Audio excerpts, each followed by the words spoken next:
ఇప్పుడే జీ5 app download చేయండి. చూడండి మీ ఫేవరెట్ టీవీ షోస్ ఎప్పుడైనా ఎక్కడైనా. మీరెంత బలవంత పెట్టినా సరే గౌరీ మేడం నిజం ఎందుకు చెప్పలేదో తెలుసా పెద్దాయనా?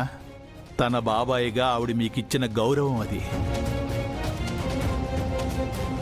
ఆవిడ సారికి గత జన్మ ఎప్పుడు గుర్తుకు వస్తుందా అని ఎదురు చూస్తూ ఉంటే మీరు పెళ్ళి పెళ్ళి అంటూ హడావుడి చేశారు, వాళ్లను దూరం చేశారు.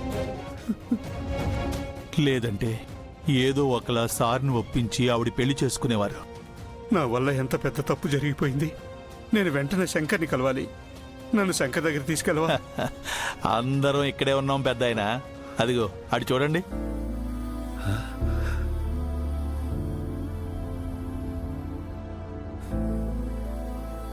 చూసారా పెద్దాయనా? తనను నమ్మిన వారి ప్రేమను నిలబెట్టడం కోసం, వర్ధన్ కుటుంబాన్ని కాపాడడం కోసం ఎంత కష్టపడుతున్నారో. అది పెద్దాయనా, అది మా సార్ ఆర్యవర్ధన్ అంటే. మన అంచనాలకు అందని గొప్ప వ్యక్తి ఆయన. నేను వెళ్ళి క్షమించమని అడుగుతాను. ఆహా, అప్పుడే వద్దు పెద్దాయనా. ఎవరైనా చూస్తే అనుమానం వస్తుంది. మీరు నిజం తెలుసుకున్నారు, మాకది చాలు. ఇక వాళ్ళ పెళ్ళిళ్ళకి మీకే అభ్యంతరం లేదు కదా? ఇంకా అభ్యంతరం ఏంటి యాదగిరి? నేనే నా చేతుల మీదుగా వాళ్ళ పెళ్లిళ్ళు జరిపిస్తాను. ముందు వెంటనే వెళ్ళి మా గౌరికి క్షమాపణలు చెప్పాలి. నా కారణంగా ఎంత బాధ భరించిందో.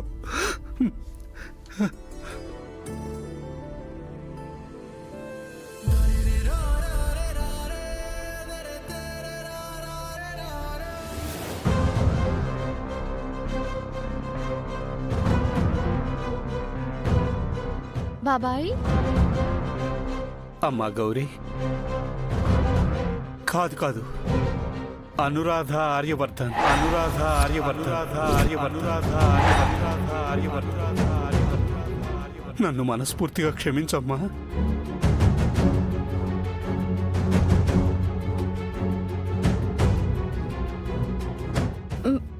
బాబాయ్, మీకు ఈ విషయం నిజం తెలిసిందమ్మా. రాకేష్ వాళ్ళు మాట్లాడుకుంటుంటే విన్నాను. నిజంగా దేవుడు ఉన్నాడు కాబట్టే నేను వాళ్ళ మాటలు వినేలా చేశాడు. లేదంటే ఎంత పెద్ద తప్పు జరిగిపోయేదమ్మా. నేనంటే ఏదో ముసలోణ్ణి చాదస్తమమ్మా. నువ్వైనా నిజం చెప్పొచ్చు కదమ్మా. అదెవరికి చెప్పకూడదు బాబాయ్. అది విధి ప్రకారమే జరగాలి. సరే, మీరైనా చెప్పొచ్చు కదమ్మా.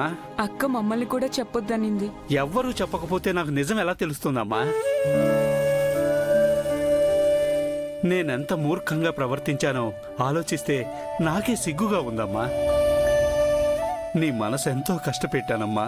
నన్ను క్షమించమ్మా. అయ్యో, ఊరికే ఉండండి బాబాయ్. మీరు నాకు క్షమాపణలు చెప్పడం ఏంటి? అయినా ఇందులో మీ తప్పే ఉంది. నువ్వు నా జీవితం బాగుండాలని ఆలోచించావు, అంతే కదా? లేదమ్మా, లేనిపోని చెప్పుడు మాటలు విని దేవుడు లాంటి మనిషిని కూడా నానా మాటలు అన్నాను. పోన్లేండి బాబాయ్, ఇప్పటికైనా నిజం తెలుసుకున్నాం, అంతే చాలు. అయితే నేను చిన్నోడిని పెళ్లి చేసుకోవడానికి ఒప్పుకున్నట్లే కదా? ఓ భేషుగ్గా, మీకు ఆ అనుమానమే అక్కర్లేదు. ఆల్రెడీ అల్లుళ్ళందరూ కళ్యాణ మండపంలోనే ఉన్నారు. మీ ముగ్గురికి కాదు కాదు, అభయ్ మాయా జంటతో కలిపి మీ 4 జంటలకి పెళ్లి చేసి ఆశీర్వదిస్తాను. జీ5 యాప్ డౌన్లోడ్ చేసి అన్ని ఎపిసోడ్స్ పూర్తి ఉచితంగా చూడండి.